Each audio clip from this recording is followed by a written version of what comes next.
है अगर गुरुवर का सानिध्य पाना तो विद्यासागर.गुरु पर जरूर आना। ओम नमः सिद्धेभ्यः। अहिंसा परमो धर्म की, आचार्य गुरुवर श्री कुंद कुंद भगवान की, आचार्य गुरुवर श्री ज्ञान सागर मुनि महाराज की।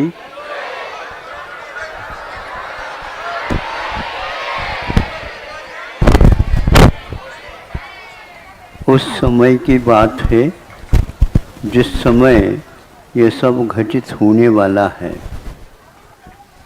असी मसी कृषि वाणिज्य शिल्प विद्या आदि 6 कर्म पूर्णतः समाप्त हो जाएंगे। इसके उपरांत इस 6 कर्म के अभाव होने के कारण आप लोगों को जो वस्तु अभी उपलब्ध होती है वो सब समाप्त हो जाएंगे। वह समय आने वाला है। धीरे धीरे हम उस ओर जा रहे हैं, इसको आपको ध्यान में रखना है। तो वह उसमें एक स्थान पर यह आया है कि अग्नि भी समाप्त होगी। तो अग्नि का अर्थ क्या होता है आपको प्रतिदिन ज्ञात है। अग्नि के माध्यम से ही पाक शास्त्र प्राप्त होता है। कुछ चीज़ें हम उसी रूप में जैसे उपलब्ध होती हैं वैसे सेवन नहीं कर सकते। पानी के बारे में भी उसको पकाना, उसके माध्यम से दवाई इत्यादि का निर्माण होता है। अन्न का निर्माण होना भी अग्नि के बिना नहीं। मूलाचार में कहा है अग्नि के द्वारा पकाया हुआ हो तो अन्न माना जाता है। कच्चा खा नहीं सकते क्योंकि उसमें बहुत सारे दूषण रहते हैं। जैसे पशुओं के लिए अन्न नहीं कहा, घास कहा गया है, उसी प्रकार यदि आप लोग अग्नि पक्व नहीं करते हैं तो वह घास की भांति माना जाता है। इसलिए उसके माध्यम से आपकी जठराग्नि तेज क्यों ना हो, फिर भी वह पाचन समाप्त हो जाता है। ऐसी स्थिति में आप बीमार पड़ेंगे और मृत्यु होगी। यह पहले से निश्चित किया। अग्नि वह देवता है जो हमें एक प्रकार से कि वह कच्चा माल को पक्का बना करके दे देता है। कच्चा माल समझते हो, ज्वार है, मोठ है, बाजरा है, चना है, ये सब कच्चा है। महाराज कच्चे कैसे? इसको उन्होंने योनिभूत सचित्त कहा है। यदि आप इसको खाएंगे तो आपके लिए कब्ज रह जाएगी। गांधी जी ने एक बार इसको प्रयोग किया तो वह कब्ज होने लगा। तो फिर उन्होंने कहा कि मैं इसको त्याग करता हूँ, मुझे अभी उसी अग्नि के शरण में ही जाना पड़ेगा। ऐसा उन्होंने अपने लिखा है। इसलिए आप लोगों को धीरे धीरे परिवर्तन होता जा रहा है। सौर ऊर्जा के माध्यम से भी अब धीरे धीरे आप लोग पकाना प्रारंभ कर रहे हैं। सौर ऊर्जा को ऊर्जा तो कहा है, लेकिन हम ये नहीं कह सकते उसमें अग्नि है क्या नहीं। किंतु आज तो छोड़ दो, गैस को भी अब सामने लाया जा रहा है। यह सारे पंचम काल के अवसान के चिन्ह जैसे हो रहे हैं। इसलिए भयानक रोग भी होते चले जा रहे हैं। इसलिए गैस के माध्यम से जो कोई भी पकेगा उसमें कहाँ तक उस अग्नि तत्व का समावेश होगा नहीं कह सकते। वह धीरे धीरे घड़ी आ रही हैं। उन गैस के माध्यम से प्राय करके जब से गैस का यह प्रचलन हुआ तब से बहुत कुछ गैस बनने लगा है। हाँ है, बिल्कुल गैस तो बनेगा पक्का। पहले अग्नियों में भी भेदोभेद होते थे।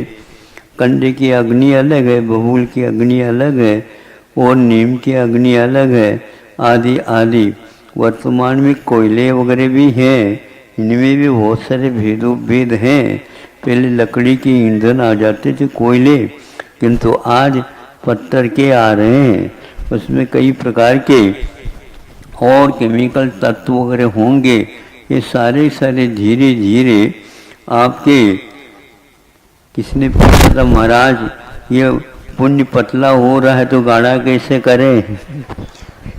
नहीं समझे?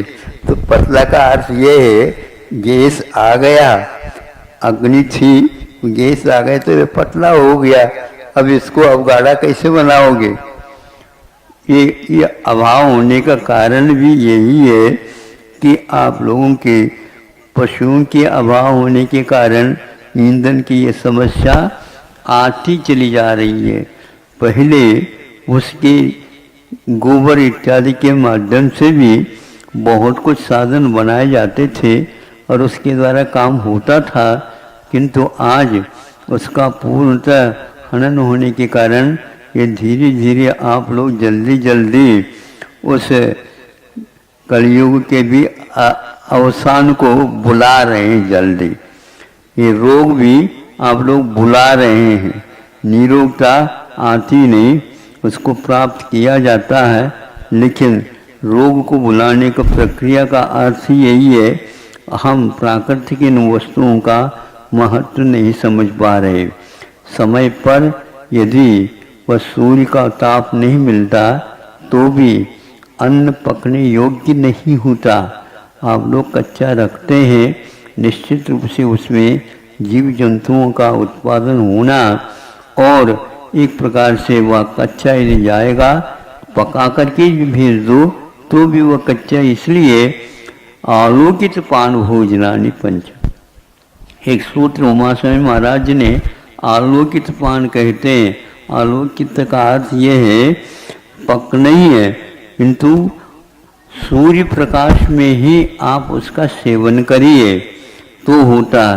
तो सूर्य के द्वारा जो आताप प्राप्त होता है, वो आलोक प्राप्त होता है। उसके द्वारा जो धान्य है उनमें आटा आ जाता है, और आटा का अर्थ ये है उसके द्वारा निष्पन्न शाल वनशाल जीवलोके कार्यम किए जलधरई जलभार नम्रई। उन बादलों से अब क्या मतलब रहा, जब सूर्य प्रकाश के माध्यम से, धूप के माध्यम से जब वह शाली पक जाती है, धान पक करके आ जाता है, तो उसमें आटा आ जाता है।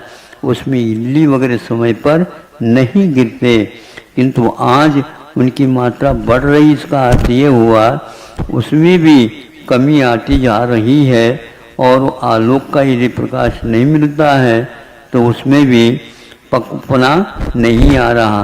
परिपक्वता चारों तरफ से घटती जा रही है। परिपक्वता का अर्थ है बच्चों में भी परिपक्वता नहीं आ रही। जब बूढ़ों में ही नहीं आई तो बच्चों में कहाँ से आए? परिपक्वता का अर्थ परिआसमनता पक्वता कि बुद्धि की भी परिपक्वता होती है, विचारों की भी परिपक्वता होती है।